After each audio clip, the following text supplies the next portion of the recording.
Ninguém nunca pensou em me avisar sobre o atendimento ao cliente. Eu tive que aprender a verdade por mim mesmo.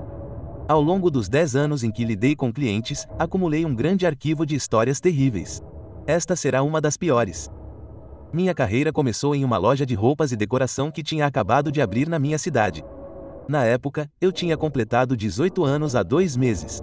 As coisas estavam indo bem na minha vida até que meu pai me deu a má notícia. Se eu quisesse tirar minha carteira de motorista, teria que arrumar um emprego. Não era algo que eu queria fazer. Naquela idade, trabalhar era considerado uma tortura para minha mente jovem. Devo dizer que minha opinião não melhorou muito desde então. Mas não importava, nenhuma carteira de motorista chegou nem perto disso. Ela representava liberdade pura e irrestrita para mim, e eu teria feito qualquer coisa para obtê-la. Algumas longas semanas procurando emprego me renderam uma vaga de caixa vendendo roupas e artigos para casa com desconto. Eu não tinha a mínima ideia do que esperar, mas logo descobri que minha avaliação de ter um emprego como tortura não estaria muito errada. Logo no meu primeiro dia, 2 mulheres diferentes me repreenderam por causa de um preço incorreto. Eu estava quase desistindo, mas minha mãe me convenceu a aguentar firme. As coisas ficariam mais fáceis e um ano pareceu voar. Presumi que, por ter decidido ficar quando tantos não o fizeram, fui promovida. Esse foi o dia em que me tornei membro do departamento de atendimento ao cliente. Eu estava prestes a descobrir por que todas as garotas do atendimento ao cliente eram tão infelizes. O trabalho era o mesmo na maior parte do tempo, exceto que agora eu era em tempo integral e nada se interpunha entre mim e todas as donas de casa gordas que estavam tendo um dia ruim. Não estou sendo má, essa descrição terá um papel na história. Para ser honesta, quando algo dava errado, eu geralmente conseguia acalmar o cliente e amenizar as coisas. Em um dia específico, nenhuma coisa que eu tentei funcionou. Eu só tinha trabalhado por cerca de 2 horas. Eu estava atendendo outra cliente quando ouvi um tumulto acontecendo em algumas caixas registradoras ao lado, quando ouvi a caixa dizer: "Você precisa falar com o atendimento ao cliente, senhora." Cada centímetro do meu corpo ficou tenso. Essa cliente era alguém com quem eu tinha lidado pelo menos 3 vezes e nunca dava certo. Ela falava alto como de costume, mas quando estava com raiva, sua voz cortava você como uma faca. Ela caminhou até o balcão onde eu estava e começou a gritar sobre nós, tentando enganá-la. Sua fúria crescia a cada palavra. Quando a cor dos olhos dela começou a escurecer, meu sangue gelou. Eu não sabia que tal coisa era possível, mas instintivamente sabia que não poderia ser bom. Ela devia saber que estava obtendo o resultado que queria e exigiu falar com o gerente. Infelizmente para nós dois, eu era o funcionário de mais alta patente disponível naquela época. Quando contei isso a ela, cometi um erro do qual ainda me arrependo. Deixei um sorriso malicioso aparecer no meu rosto.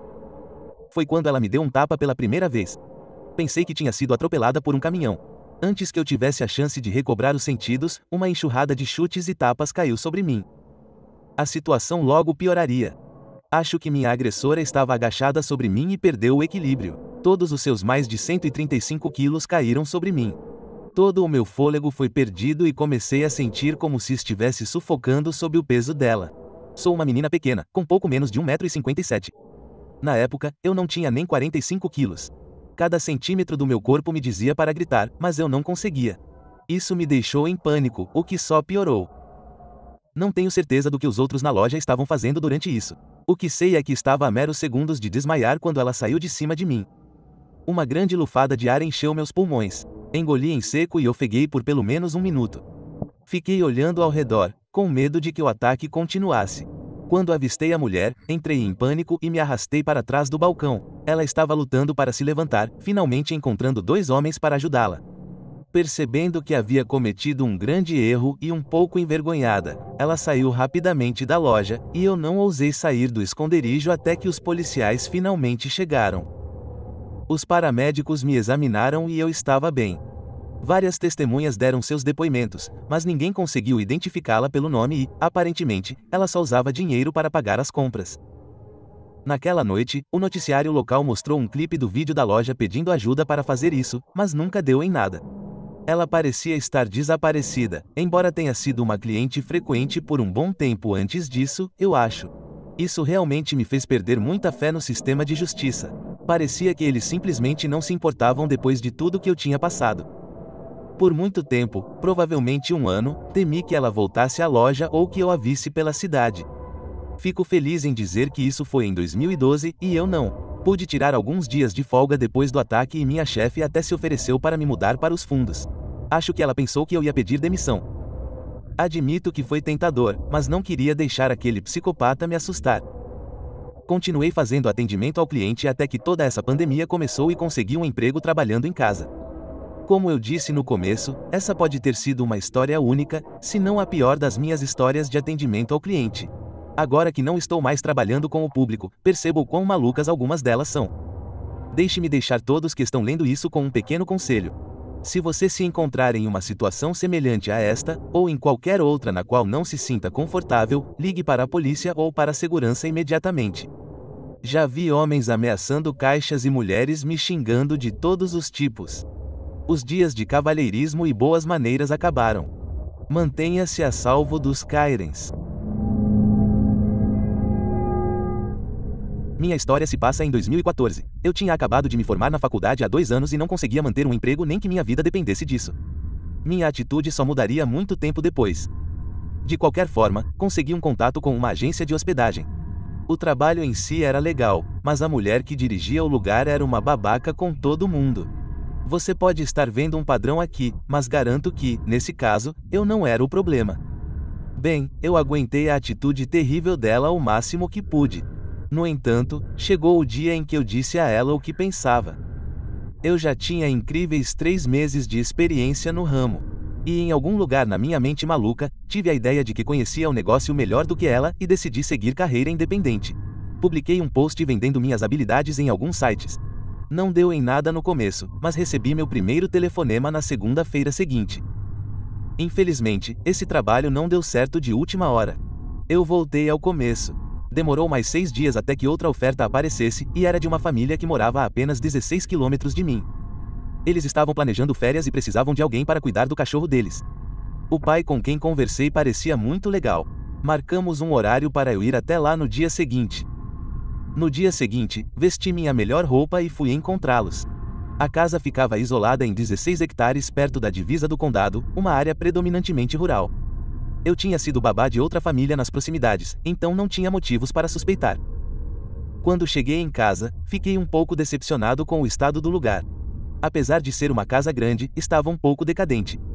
Além disso, os 2 carros da família tinham pelo menos 10 anos e estavam um pouco surrados.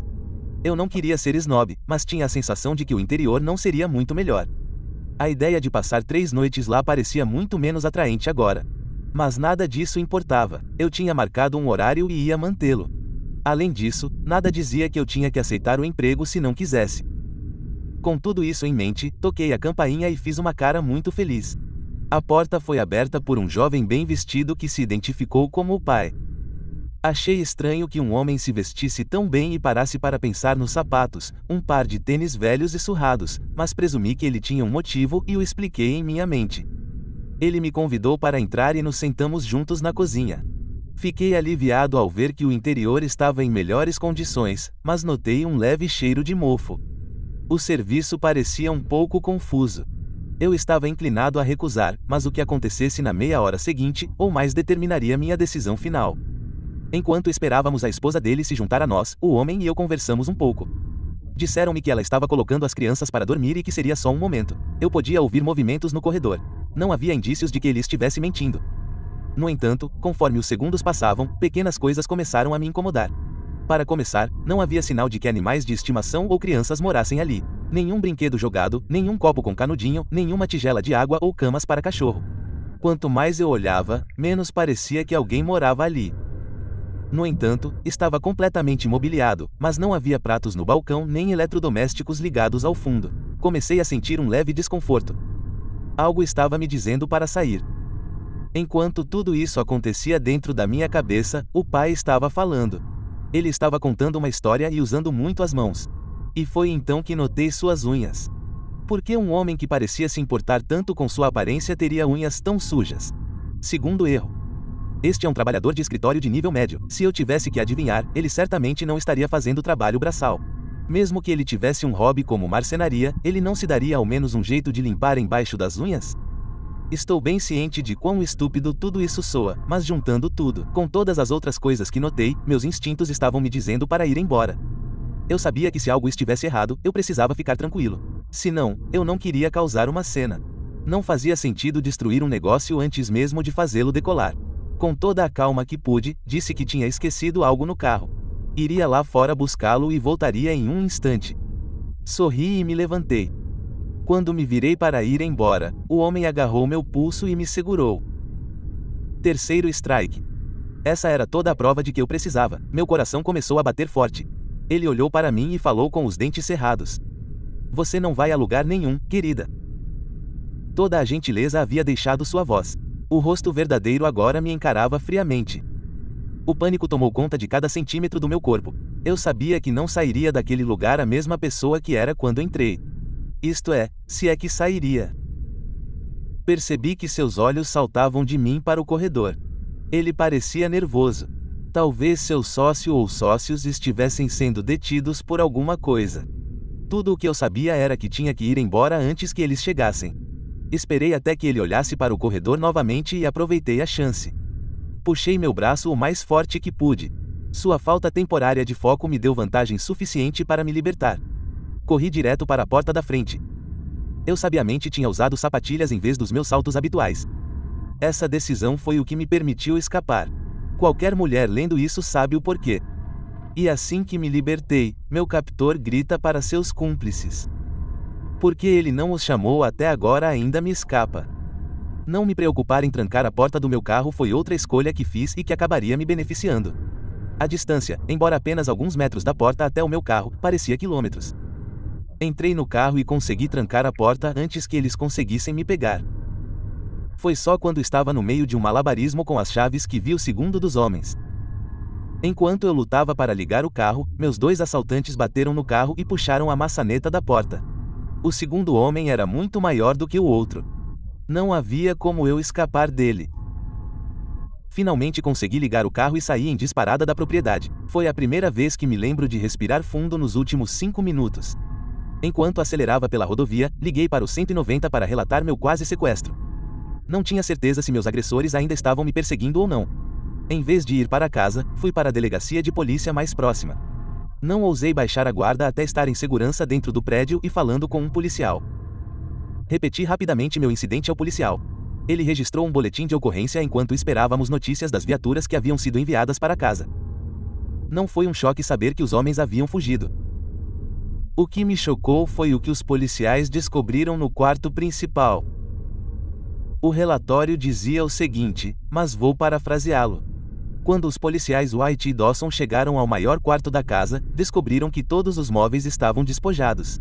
No lugar dos móveis, as paredes e o chão estavam cobertos com várias camadas do que parecia ser lonas plásticas de empreiteiro. Só podemos imaginar qual era a finalidade que os assaltantes tinham em mente para o quarto neste momento. Ainda choro ao pensar no que me esperava naquele quarto. Nunca fui uma pessoa religiosa, mas não consigo deixar de sentir que alguém ou algo estava cuidando de mim naquele dia. Gostaria de poder dizer que meus supostos agressores foram pegos e agora estão cumprindo prisão perpétua, mas a verdade é que eles permanecem desconhecidos até hoje. A casa que eles usaram acabou sendo desabitada. Após a morte do proprietário, a família a deixou de lado. Nenhuma outra pista era necessária. Decidi que o negócio de cuidar de casas por conta própria não era para mim. Continuei mudando de emprego até conseguir um emprego em uma pequena gráfica. A família que administra o lugar é a pessoa mais gentil que já conheci e foi muito mais compreensiva com minhas pequenas peculiaridades do que meus empregadores anteriores. Estou chegando ao meu 4º ano com eles e espero ficar lá até minha aposentadoria. Agora que estou 7 anos mais velha e mais madura, aprendi o quão perigoso o mundo pode ser. Quando eu tinha 20 e poucos anos, eu não pensaria 2 vezes antes de viajar sozinha para lugares estranhos. Olhando para trás, meu excesso de confiança na minha capacidade de me proteger foi o que me levou àquela casa, e ninguém poderia me convencer de que eu estava errada. Desde aquele dia, fiquei muito mais vigilante com a minha segurança. Não vou a lugar nenhum sem cruzar todas as minhas camisetas e pintar meus olhos de vermelho. De longe, a coisa mais importante que faço é ouvir meus instintos. Foram eles que me salvaram naquele dia. E não se preocupe em ofender alguém se sentir que pode estar em perigo. Temos esses sentidos por um motivo. Por favor, prestem muita atenção neles e tenham cuidado, meninas. Adeus e fiquem seguras. Olá, pessoal, muito obrigada por todo o apoio. Se você ainda não se inscreveu no canal, sinta-se à vontade para fazer isso. O lockdown definitivamente mudou muitas coisas em todos os lugares. E com as mudanças, tudo estava sendo revolucionado online. E com muitos homens desesperados sendo confinados em suas paredes fechadas, havia coisas que os homens desejavam. E a principal fonte dessa coisa se tornou apenas fãs. E isso cresceu como o aplicativo de vídeo Zoom. E as pessoas estavam loucamente investidas no aplicativo e obtendo aquilo pelo qual pagaram. E se tornou algo importante para esses pervertidos que conseguiam entrar no perfil dessas garotas e se infiltrar. E um caso como o de Kate West. E esse caso foi grande. Não é todo dia que você encontra um corpo nu de bruços no seu bairro. Com quase nenhuma pista útil sobre um assassino misterioso ainda à solta, ninguém sabia para onde esse caso estava indo. Havia apenas fãs e uma pista regular. Com a vida aberta nas redes sociais e com sites como OnlyFans, embora estejam se mostrando sites geradores de receita para alguns, também é um refúgio perigoso para pervertidos que estão transformando a intimidade em uma mercadoria e, portanto, capazes de agir de acordo com seus impulsos que eram bastante reprimidos. E alguns estão indo ainda mais longe para agir de acordo com esses impulsos e, por sua vez, levantando uma preocupação sobre a segurança das mulheres que trabalham lá. O corpo sem vida de Kate West foi encontrado fora de Calerina, Alabama, por um vizinho que viu o corpo nu caído na rua. Era um tipo de caso que não para. Essa história era algo que as pessoas no noticiário queriam ter em mãos. Isso não era muito normal para o lugar e estava recebendo toda a exposição. Não havia muita coisa sobre o caso e a única coisa que era diferente sobre o caso era uma garrafa de alce virada no telefone e essa era a única pista para provavelmente algo diferente sobre isso. A polícia investigou o caso e parecia ter a ver com fãs. Uma gata West morta e seu marido Jeff West. Este foi um caso muito complicado, sem evidências e sem pistas. Apenas o desfile interminável entre uma Kate West morta, seu marido Jeff e uma página OnlyFans, onde sua vida foi exposta em sua forma natural e nua. Kate West era uma daquelas mulheres extrovertidas que colocaram toda a sua vida nas redes sociais para serem vistas por todos. E agora com o OnlyFans, não era só isso. Era algo mais íntimo do que o normal. Quando o corpo dela foi encontrado nu nas ruas, a primeira suspeita que surgiu sobre Jeff, seu marido, e a primeira coisa estranha que eles notaram foi a reação dele à morte dela, que foi muito calma e equilibrada. Mas havia o histórico dele estar no exército.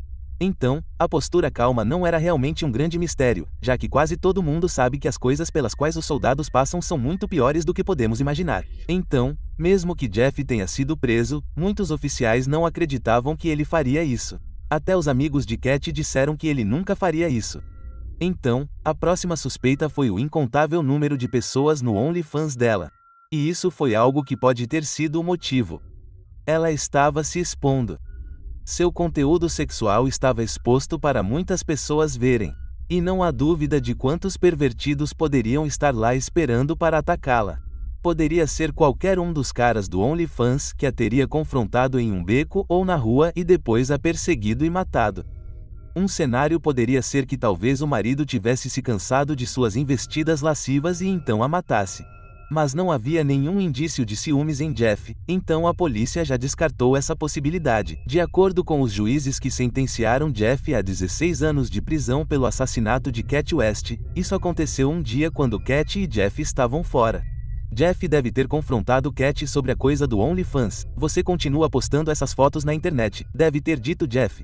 Não está causando uma impressão muito boa ao mundo, ele continuou. Você sabe como as pessoas podem te ver, Jeff disse. E enquanto ele dizia tudo isso, ela pode tê-lo ignorado. E Jeff, sendo um militar, possuía as habilidades necessárias para matar um homem.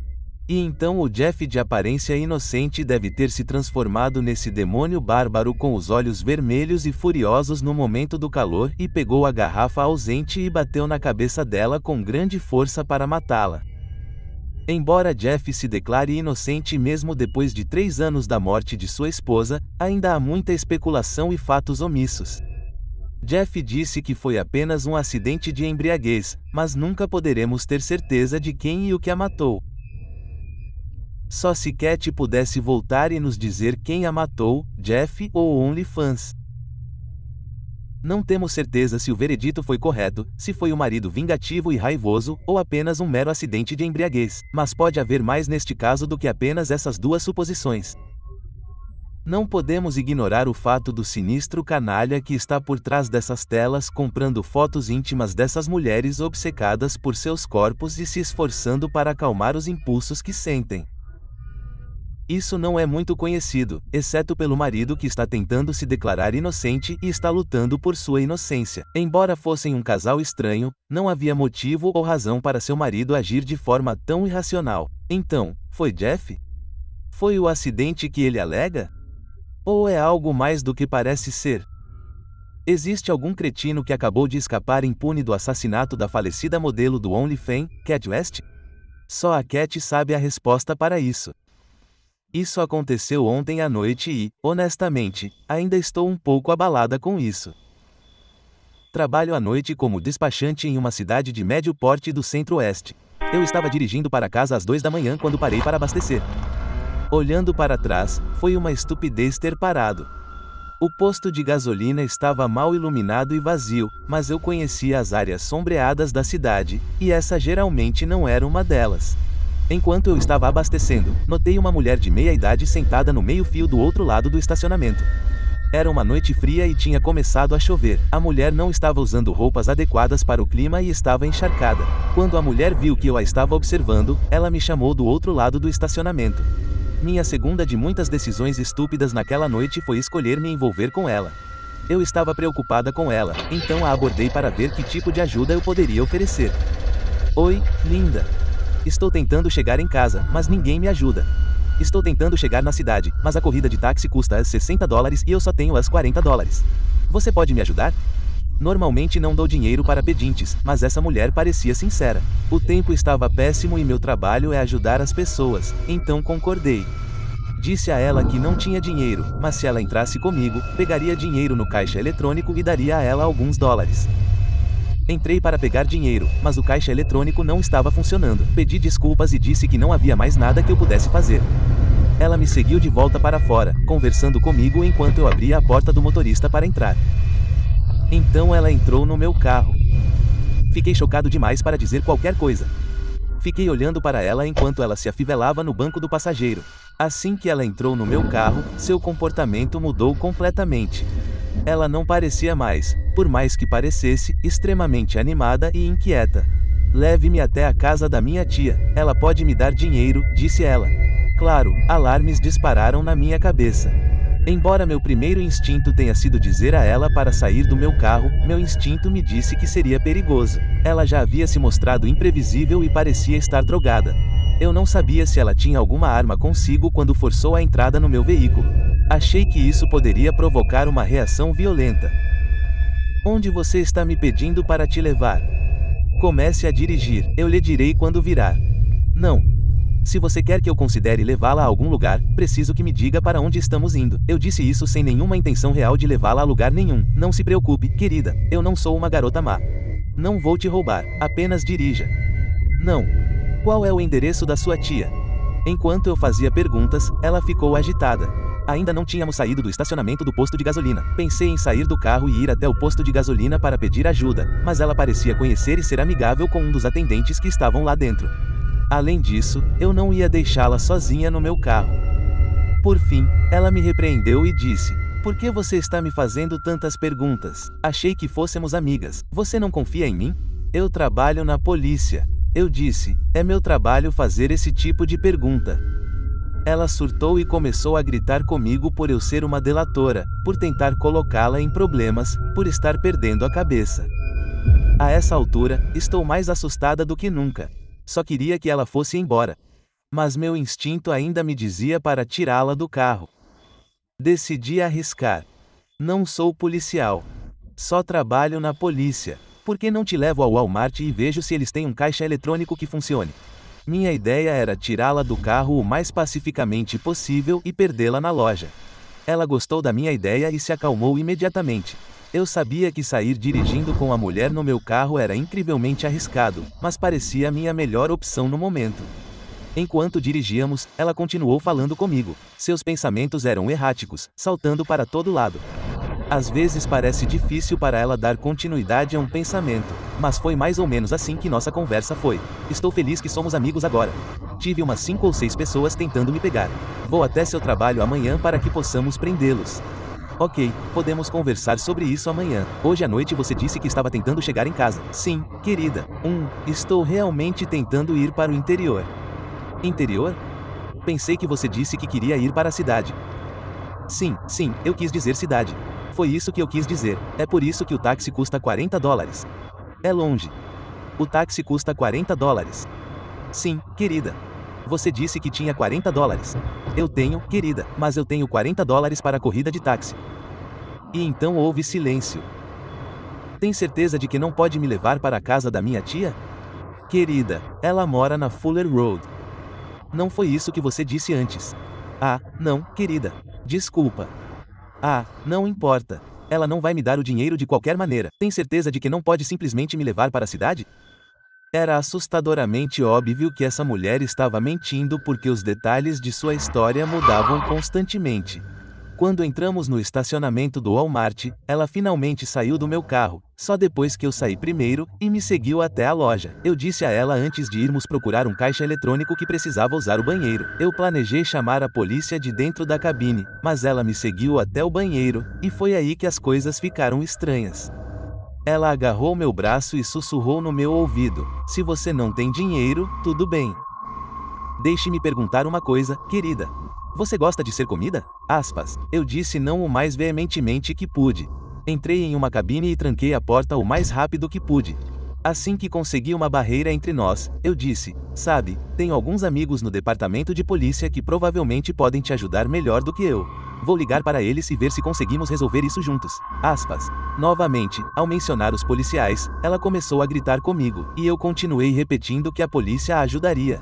Ela gritou comigo e disse que ia embora e saiu furiosa, mas não tinha acabado. Eu queria ter certeza de que ela tinha ido embora. Efetivamente, menos de 60 segundos depois que ela saiu, ela entrou no banheiro e começou a bater na porta da cabine. Então ela disse algo que me assustou mais do que qualquer outra coisa. Ei, volte para o seu carro comigo. Deixei minha cerveja no seu carro. Eu disse não a ela descaradamente. Eu a vi entrar no meu carro e ela não tinha absolutamente nada com ela além das roupas do corpo. Depois disso, ela saiu do banheiro novamente e não voltou. Esperei uns bons 5 minutos antes de sair do banheiro. Imediatamente encontrei um gerente que chamou a polícia para mim. Felizmente, eu estava em uma jurisdição policial diferente daquela em que trabalhava, porque fiquei mortificado com o quão estúpido eu tinha sido durante a noite toda, e teria morrido de vergonha se um colega de trabalho tivesse respondido. O policial que atendeu pegou meu depoimento e me aconselhou a ter mais cuidado no futuro. Ele disse que às vezes os pedintes se tornam violentos e que recentemente houve uma mulher que correspondeu à minha descrição de agredir o bom samaritano que parou para tentar ajudá-la. Aprendi minha lição sobre o perigo de estranhos e tenho sorte de ter saído ileso. Estou feliz que minha estupidez não me matou. Então, meus caros ouvintes, da próxima vez que tentarem ajudar um estranho tarde da noite, não o façam.